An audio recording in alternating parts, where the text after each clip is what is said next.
Assalamualaikum warahmatullahi wabarakatuh. Halo teman-teman, perkenalkan nama saya Atsahul Aniah.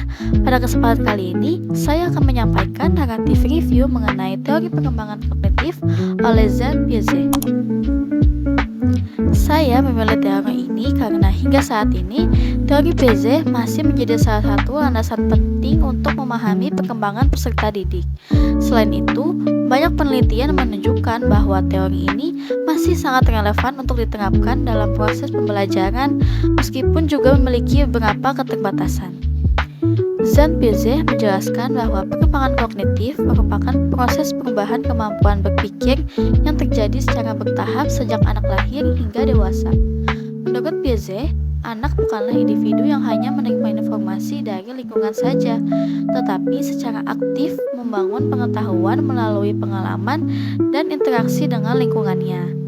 Selain itu, perkembangan intelektual anak juga berlangsung melalui beberapa proses. Yang pertama, proses asimilasi, yaitu memasukkan pengalaman baru ke dalam pengetahuan yang telah dimiliki. Lalu proses akomodasi, yaitu menyesuaikan struktur berpikir ketika memperoleh pengalaman baru, serta ekuilibrasi, yaitu proses mencapai keseimbangan antara keduanya. Selain itu, Jean Piaget juga membagi tahap perkembangan kognitif menjadi 4 tahap. Tahap yang pertama ada sensori motor, yaitu pada anak 0 sampai 2 tahun. Pada tahap ini, anak belajar melalui gerakan dan juga panca indera. Selanjutnya ada tahap praoperasional yang terjadi pada anak umur 2 sampai 7 tahun. Anak mulai menggunakan bahasa dan juga simbol, tetapi masih berpikir secara egosentris. Tahap selanjutnya ada operasional konkret, terjadi pada anak umur 7 sampai 11 tahun. Pada tahap ini, anak mulai berpikir secara logis terhadap objek yang nyata. Dan tahap yang terakhir ada tahap operasional formal, yang dimana terjadi pada anak usia 11 tahun ke atas. Pada tahap ini, individu mulai mampu berpikir abstrak, membuat hipotesis, dan memecahkan masalah secara sistematis.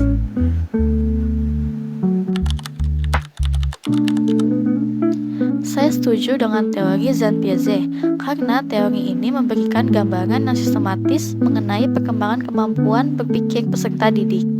Selain itu, dalam jurnal yang diteliti oleh Babullah 2022 menjelaskan bahwa teori Jean Piaget membantu guru memahami bahwa pembelajaran tidak dapat diberikan dengan cara yang sama kepada semua peserta didik. Guru harus menyesuaikan metode pembelajaran dengan tahap perkembangan kognitif siswa. Selain itu, menurut saya, hal tersebut juga sangat relevan dengan kondisi pembelajaran saat ini. Misalnya, siswa sekolah dasar akan lebih mudah memahami konsep pecahan apabila menggunakan media yang konkret seperti potongan kue atau benda nyata daripada hanya melihat rumus di papan tulis. Namun, setelah membaca beberapa jurnal, saya juga menemukan bahwa teori Piaget masih memiliki beberapa keterbatasan. Piaget cenderung menekankan perkembangan individu, sedangkan faktor lingkungan sosial belum dijelaskan secara mendalam. Selain itu, kenyataannya tidak semua anak berkembang sesuai usia yang ditetapkan Piaget, karena dipengaruhi oleh budaya, lingkungan, pengalaman belajar, dan juga pola asuh dari keluarga. Oleh karena itu, menurut saya teori Piaget masih sangat bermanfaat, tetapi perlu dipadukan dengan teori lain agar memberikan gambaran perkembangan peserta didik yang lebih lengkap. Dalam penelitian yang dilakukan oleh Habsy et al. 2023 menjelaskan bahwa terdapat perbedaan yang mendasar antara teori Piaget dan teori Vygotsky. Piaget berpendapat bahwa anak membangun pengetahuannya sendiri melalui eksplorasi terhadap lingkungan, dan guru berperan sebagai fasilitator yang menyediakan pengalaman belajar. Sementara itu, Vygotsky berpendapat bahwa perkembangan kognitif sangat dipengaruhi oleh interaksi sosial. Anak akan berkembang lebih optimal apabila mendapatkan bantuan dari orang yang lebih kompeten, seperti guru, orang tua, maupun teman sebaya. Konsep utama Vygotsky adalah zone of proximal development dan scaffolding, yaitu pemberian bantuan secara bertahap hingga anak mampu belajar secara mandiri. Menurut saya, kedua teori tersebut bukan untuk dipertentangkan, tetapi justru untuk saling melengkapi. Piaget membantu kita memahami kesiapan berpikir peserta didik, sedangkan Vygotsky menjelaskan bagaimana lingkungan sosial dapat mempercepat proses pembelajaran. Sebagai mahasiswa pendidikan kesejahteraan keluarga, saya melihat bahwa teori Piaget sangat relevan dengan bidang keilmuan yang saya pelajari. Dalam penelitian yang dilakukan oleh Wardana et al. 2025, dijelaskan bahwa pemahaman terhadap teori perkembangan kognitif dapat membantu pendidik dalam merancang pembelajaran yang lebih adaptif sesuai dengan kebutuhan peserta didik. Menurut saya, hal ini juga berlaku dalam pendidikan keluarga. Orang tua perlu memahami kemampuan berpikir anak agar dapat memilih cara mendidik yang sesuai dengan tahap perkembangannya. Misalnya, ketika anak mengajarkan memasak sederhana, menjaga kebersihan diri, atau mengelola uang saku, orang tua perlu menyesuaikan cara penyampaian dengan usia anak. Anak usia sekolah dasar lebih mudah belajar melalui praktik langsung dibandingkan penjelasan yang terlalu teoritis.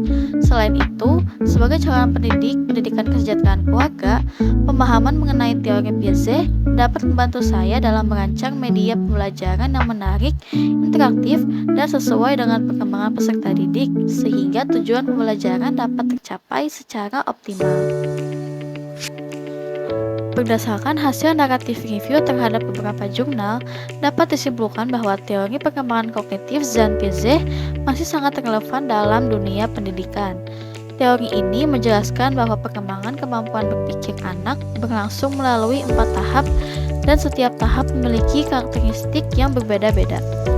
Oleh karena itu, guru maupun orang tua perlu menyesuaikan metode pembelajaran dengan tahap perkembangan peserta didik. Meskipun demikian, beberapa jurnal juga menunjukkan bahwa teori Piaget memiliki keterbatasan karena belum memberikan perhatian yang cukup terhadap pengaruh lingkungan sosial. Oleh sebab itu, teori Piaget akan lebih efektif apabila dipadukan dengan teori Vygotsky. Bagi saya sebagai mahasiswa pendidikan kesejahteraan keluarga, teori ini memberikan pemahaman bahwa keberhasilan pendidikan tidak hanya ditentukan oleh materi yang diajarkan, tetapi juga oleh kemampuan pendidik serta orang tua dalam memahami tahap perkembangan anak. Demikian yang dapat saya sampaikan. Kurang lebihnya mohon maaf.